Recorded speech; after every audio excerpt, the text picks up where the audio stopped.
Hello and welcome to the show. My name's Relva. This is Do All the Things. And today, further perpetuating the cycle of violence, my Jet City head goes under the knife once again. This time, solving a very irritating switching issue.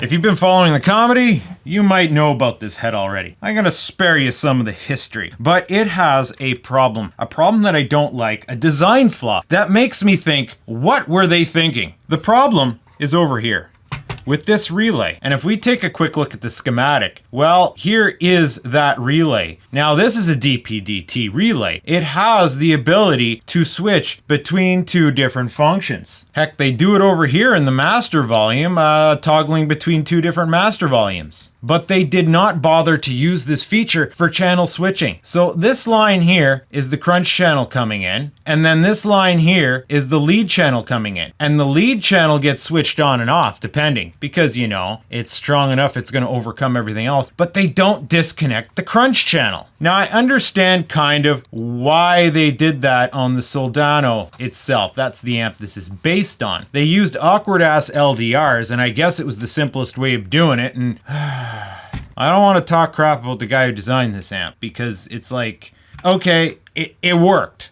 But the problem happens when you try to voice the crunch channel, because I don't like the sound of the crunch channel on this. It's kind of thin and chirpy, and no wonder. We have this going on. We have this 2.2 meg resistor basically cutting its balls off, and then this tiny little 120 peak bypass capacitor just like, you know, only letting the high frequencies through. And I find it can sound better. In fact, if you look at the topology, you know, the schematic doesn't immediately look at it, but it's very similar to the JCM800, the crunch channel. There's no reason why it can't sound better. Now, it does have more gain than the JCM800. Not to say that the JCM800 sounds all that good on its own, but still, I want to be able to tweak on these, but I can't, because they do not switch the channel off. Now, I have tried, and I've changed those values to like something more standard, like a 470, and it improved. I was able to improve the voicing of the crunch channel. The problem was my lead channel started sounding like your snare. Basically, how this amp works is the lead channel, when it's activated, just simply overcomes the crunch channel. It's so much more powerful, so much more signal, the crunch channel can't function. But if you strengthen the output of the crunch channel, then it starts conflicting with the lead channel. The lead channel started just getting all farty and muddy and weird, and it's just like, I'm not having it. I want to improve the crunch channel. So what I want to do is going to this amplifier, disconnecting the crunch channel, and rerouting it into the other side of this relay so it can properly switch between them. And I see no reason why that can't be a thing. I have, in fact, proof of concept. I removed those components altogether to disconnect the crunch channel. It's disabled in this amp right now, and the lead channel still sounded good, so it's not like the crunch channel has to stay disconnected for this amp to have the tone that it needs to have. The only problem with doing this mod is, after much deliberation, I could not find a way to do it from the top. There's a lot of mods you can do to this without having to take it apart, because it has such wide landing pads for the components. If you just stick your soldering iron on those landing pads, it heats up the solder well enough you can remove the component without getting to the back of the board. But that's not the case for the relay, especially since we have to start cutting and modifying traces that are on the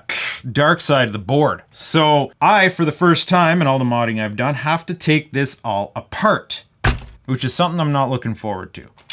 But it was bound to happen eventually. The mods were eventually going to get that deep. But you know, one of the things I'm going to start off with here is I'm just going to remove these wires right here. This is for the old effects loop circuit, which I factory deleted because the effects loop circuit sucked. I just removed it, and believe it or not, the amp sounds better because we don't have an extra tube and an extra bit of buffer circuits fooling with the tone. So yeah, I guess I'm gonna start on the front with all these knobs, which fortunately, you know, they're not the screw type, so, oh, they're tight though.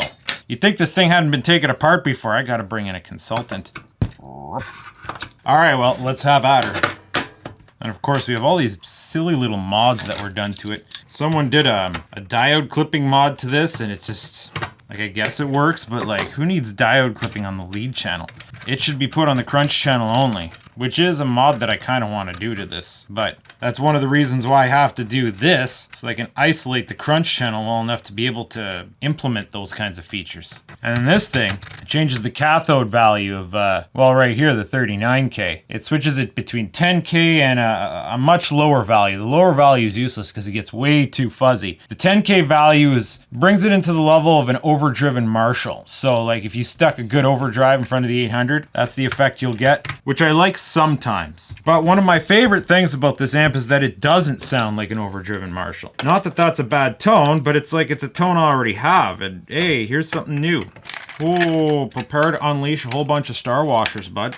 Oh, now this guy gets fully out of there. Okay, so part of the situation here, now we have to pull all the screws out, I guess. That would be the next logical step. And some of these screws are my doing. All this power supply, extra power supply. Why did this come loose? You're not supposed to come loose.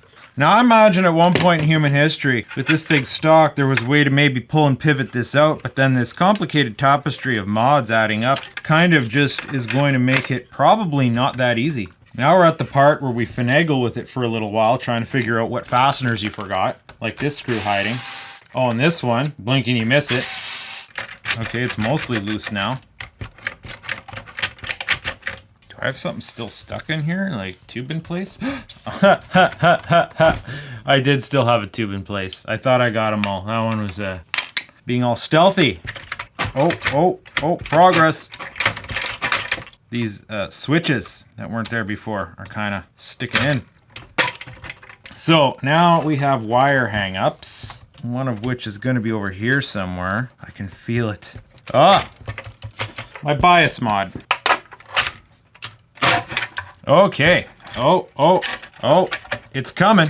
I think we got enough. I can work on it now. We finally get a look at the bottom side of this thing. Not much to see, just a sea of green. Okay, what do we have here? Labels. A sloppy chunk of crap right here. This might be an excellent opportunity to tidy up some of the solder work that was only done from the top. So the good news is what I'm seeing here that's sloppy was the last guy. Oof. Oh! I just lost my depth mod. I don't know how this guy managed to do this, but like, look at that mushroom cap. That's him. It's like he just kind of pushed the component through in a way that took the old solder joint top with it, and then super weird. All right, we look mostly good now. Now the area in question is right here. So these are the relay contacts here, and then that's the relay striker right there, or the coil. These four components here are the offending components. These guys. And so they come in and connect to here. And then this is coming in from the crunch channel. Or no, this is coming in from the crunch channel. That's going out. Yes. Now the way the relay works, to the best of my knowledge, this is going to be the common, and then it's going to switch between those two, I think. I should meter on it to be sure. So impedance checking in its off state right now, it should be connecting these two terminals here. Yes. And what's this connect to? That's the C whatever. And then that right there is R29. So yeah, that's this trace here. So I gotta make sure when this switches, it goes where I think it does. So I gotta find a way to fire this relay. Can I just do one of these? Yeah, that'll work. It's a proper DC relay. It'll only fire with one polarity. Some relays don't care. They'll fire with either polarity. So we want this to be common. And then the idea is, I'm not sure if you can see the meter. You go and fire on the relay now. That should turn off. This should contact through to here. Yeah, unfire the relay. Okay, we're on to something. This is going to work the way I suspect it will work. All right, so this line coming in here from the offending components, we need to make an incision, like right here-ish. Oh boy, you know what that means. Some Civil War butchery.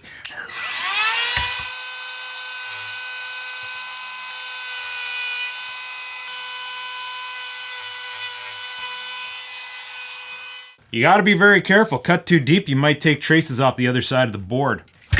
That went a lot better than the last guy. You could tell he just kind of hammered at it with a utility knife until it gave up. Which is kind of what I'm gonna do right here. Cleaned off some section there to make a landing pad. Now we just have to connect that to that. I'll go into a little bag of jumpers here.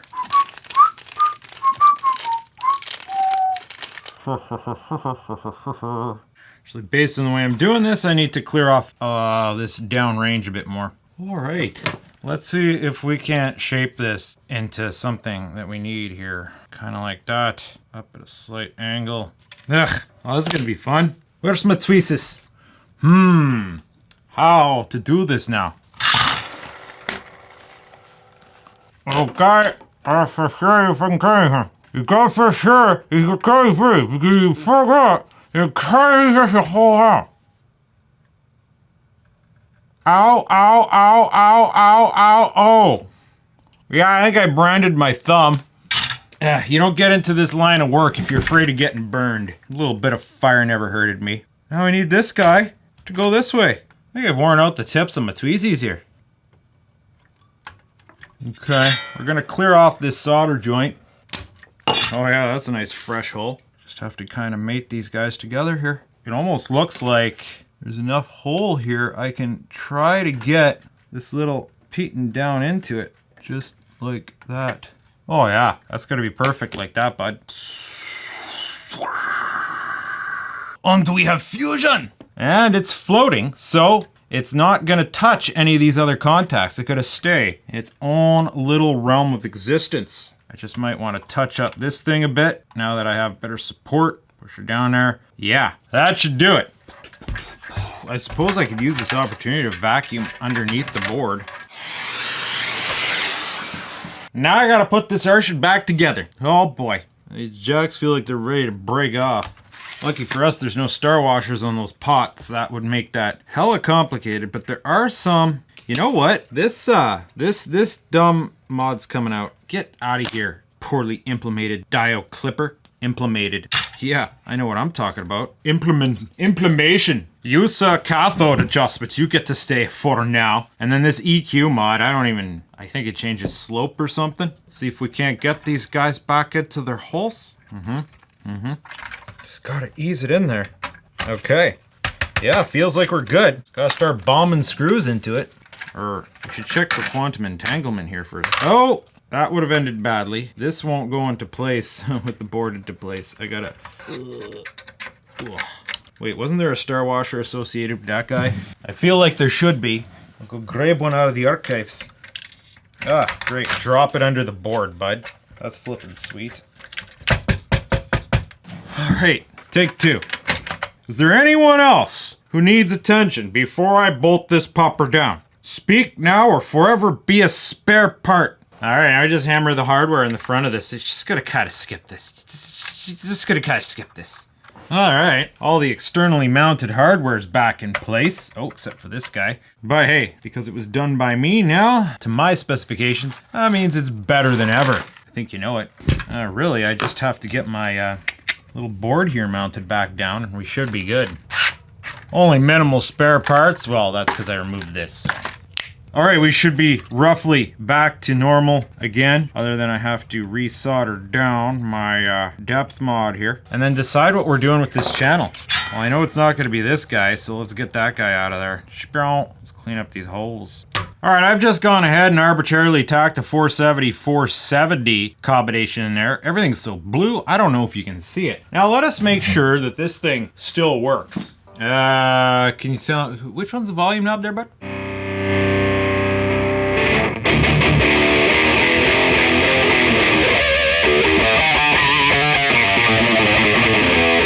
I feel like the lead channel probably has a touch more gain now since it's not being screwed with.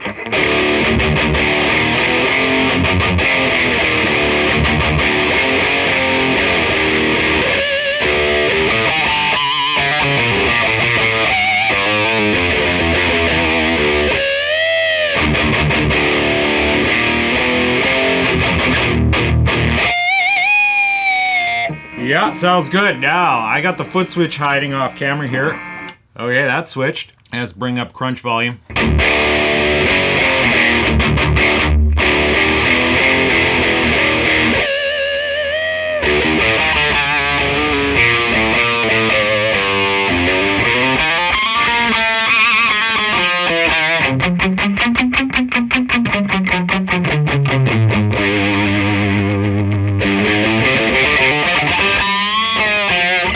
Okay, everything works as it should. The switching is working. I know, because after changing those values like that, that would make the lead channel sound like arse if the switching wasn't working as I intended. So we're back. Now it's just a question of voicing this pupper. I don't know how much I'm liking this sound, but I think it's still an improvement. Okay, I've gotten entirely carried away tinkering on this thing. You know, sometimes you have a situation where it's like, geez, this isn't working. I'm gonna abandon it now. And then next thing you know, you find yourself in a position where you found multiple configurations that you're liking. And you can't make up your mind which way you want to do it. So I'm gonna show you this real quick. This is the schematic of the diode clip.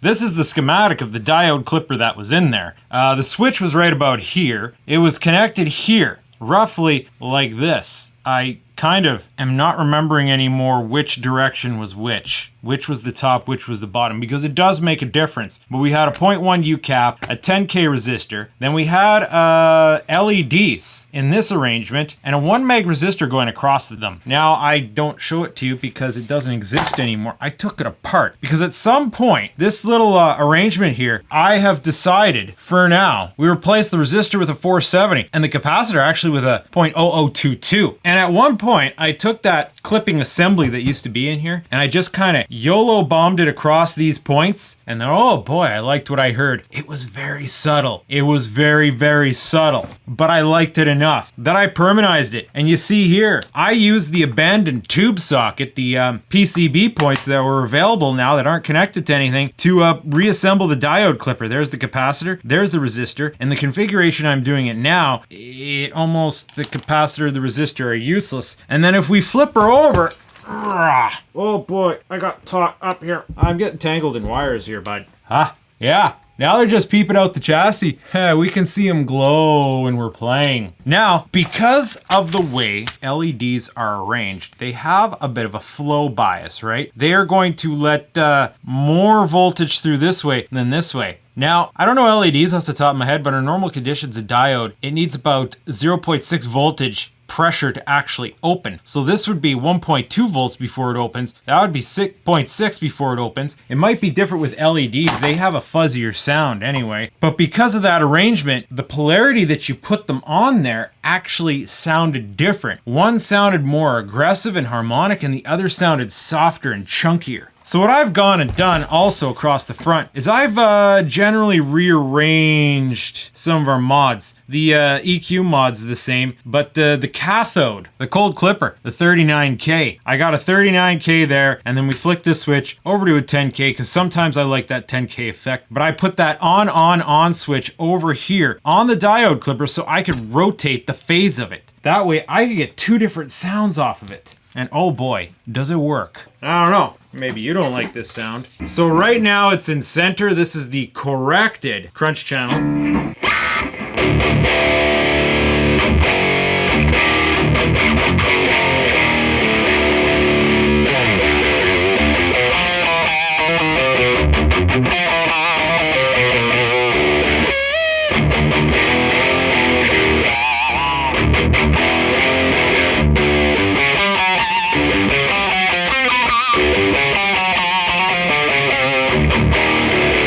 Now, I wasn't sure what way I put this in because I wasn't sure what phase sounded like what, but let's flick it downwards.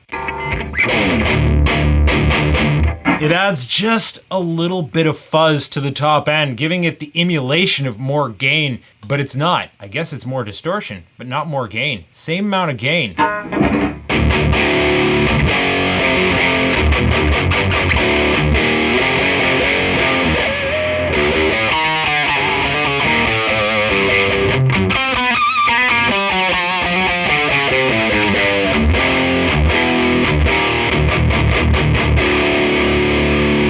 Now let's flick it upwards. Okay, yeah, downwards is the softer, chunkier sound. Upwards is the more aggressive sound.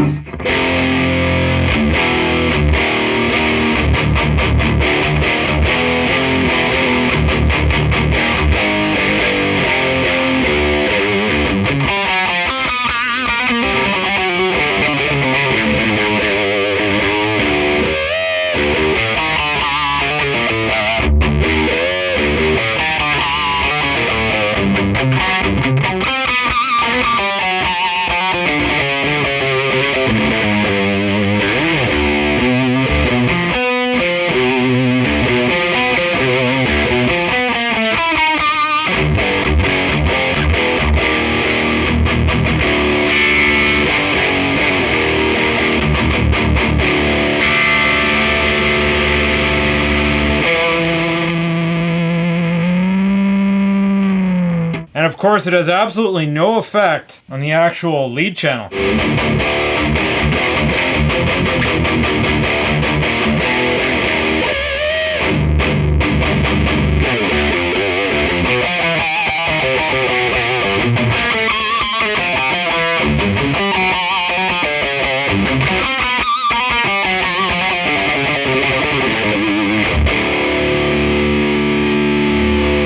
Back to crutch.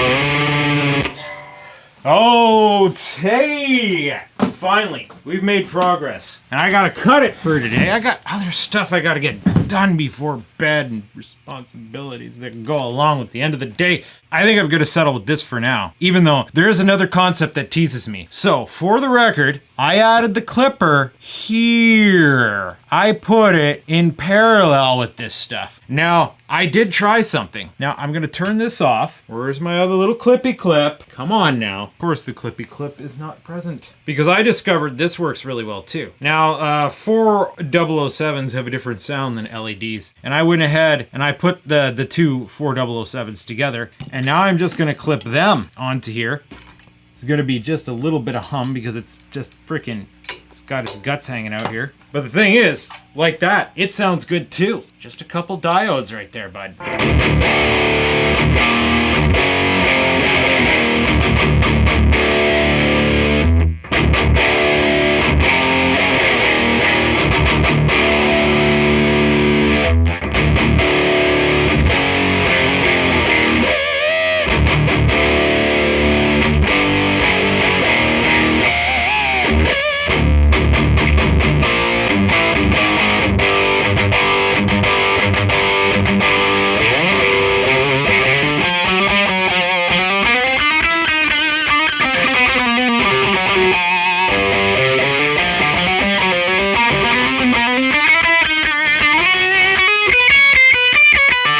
I always think I've got a roll going on with my solo, and then I try to move up an octave, and then I just go out of key. I got style and technique, but I don't know where to put my fingers. It's this weird curse that I have.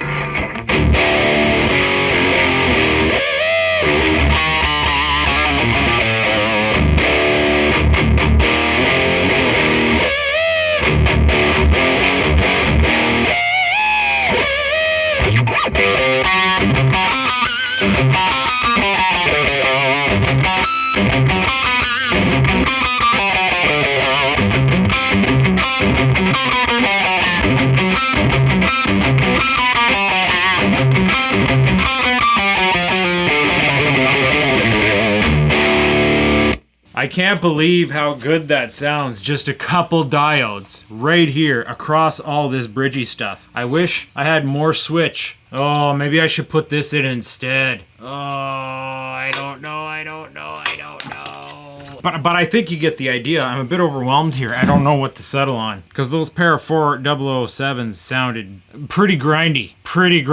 Oh boy. What a predicament. Yeah, well, today was a success. Bit more than I expected. I didn't know I was going to accomplish anything with the diode clipping today, let alone open a can of worms where it's like, oh geez, I don't know what I want to do now. But hey, the switching problem's resolved. So now we can do what we want to the crunch channel without affecting the lead channel. It is wired the way it should have been in the first place. What? Come on now.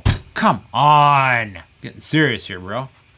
But either way, I hope you enjoyed this, and maybe this gives you some ideas for some of your Jet City mods. But most of all, I hope you were entertained. Stay tuned for more, because there will be more. Maybe not this amp, maybe not even an amp, but there will always be more. Something, I'm sure. Well, I don't know, really. I could have just almost electrocuted myself, and that would be the end of the channel. Oh boy. Positive thoughts, sir. Positive thoughts.